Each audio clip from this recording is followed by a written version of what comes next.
యాడికి క్రైస్తవ కూడిక గృహం సంఘ సభ్యులకు క్రిస్టమస్ శుభాకాంక్షలు. ఈ దినమున ప్రపంచవ్యాప్తముగా భూలోకములో నానా జాతులు, నానా సంస్కృతులు, నానా తెగలు ప్రజలున్నారు. వారికి ఆయా పండుగలు కూడా ఉన్నవి. కానీ భూలోకములో,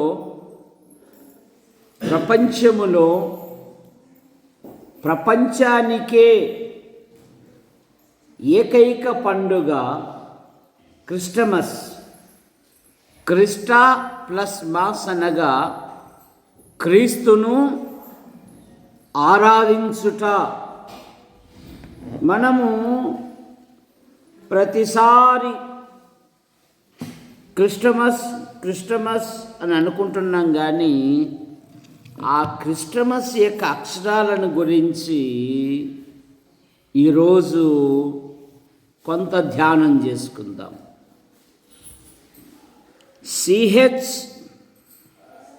ఏమంట? CHR IST MAS. సి అనగా కాల్, అనగా దేవుడు పిలిచాడు.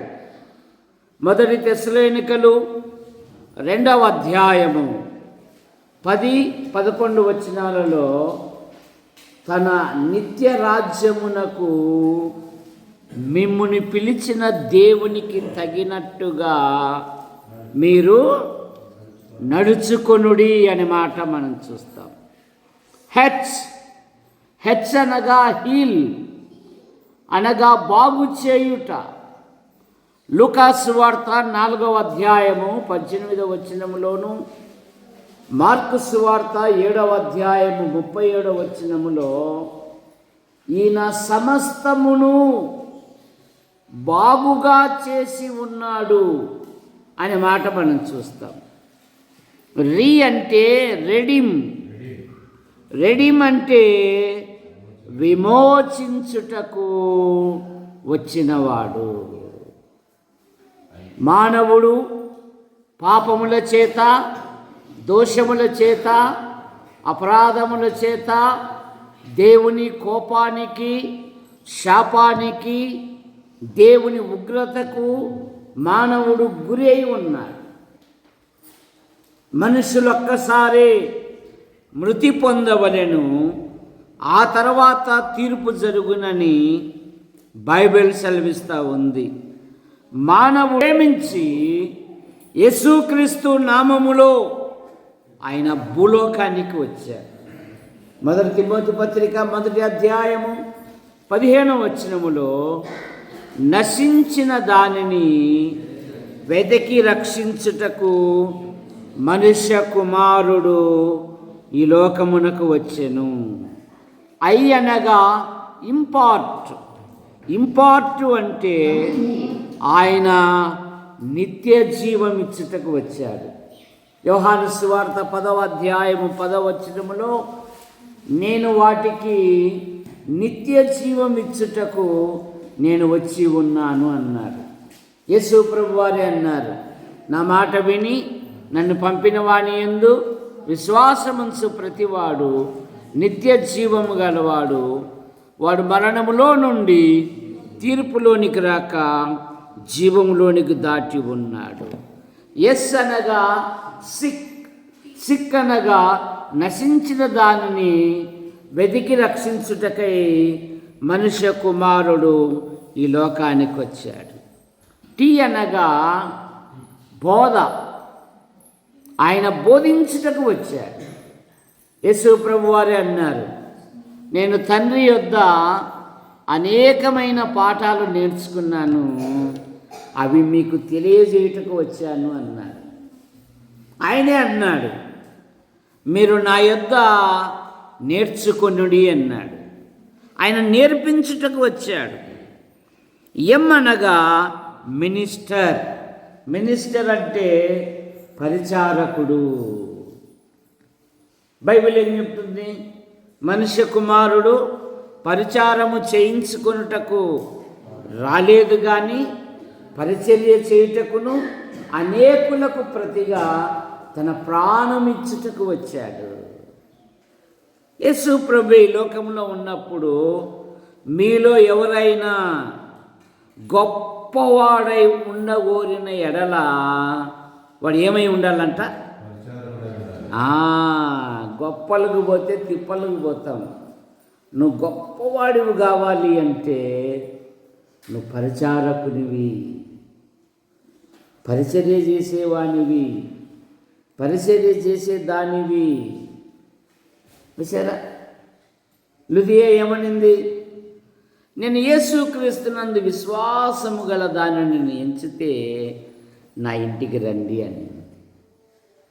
విచారా పరిచారకుడు. యోహాను సువార్త 13వ అధ్యాయం 1వ వచనంలో ఆయన వారిని అంతం వరకు ప్రేమించడమే గాక వారి కాళ్ళను కడుగా మొదలుపెట్టెను అనే మాట మనం చూస్తాం.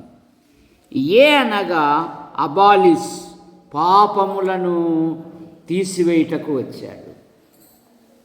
అందుకే 1 యోహాను పత్రిక 4:19లోను 8వ వచనములోను మనము దేవుణ్ణి ప్రేమించితిమి అని కాదు, తానే మొదట మనలను ప్రేమించి మన పాపములకు ప్రాయశ్చిత్తమై ఉండుటకు దేవుడు తన సొంత కుమారుని మన నిమిత్తమై ఈ లోకమునకు అనుగ్రహించెను.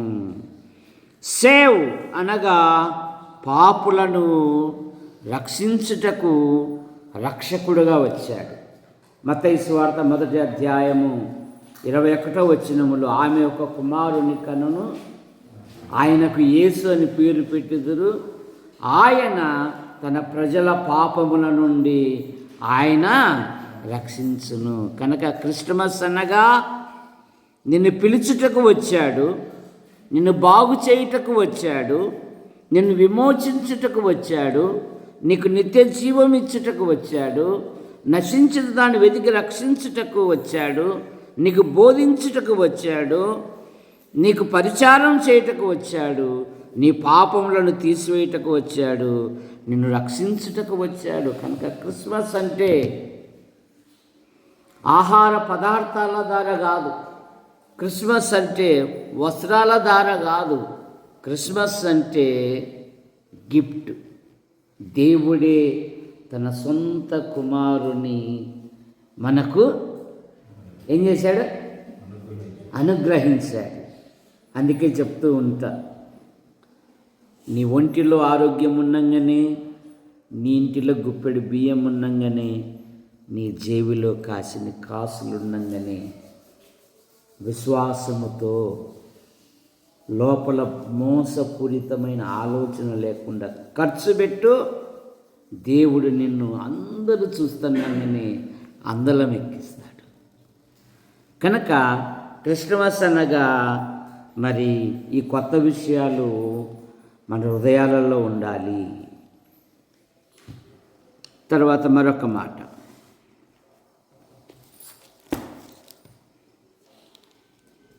లూకాసు వార్త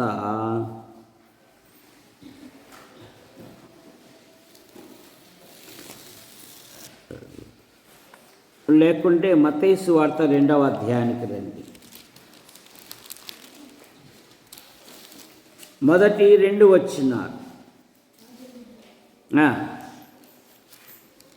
మత్తయి సువార్త 2వ అధ్యాయము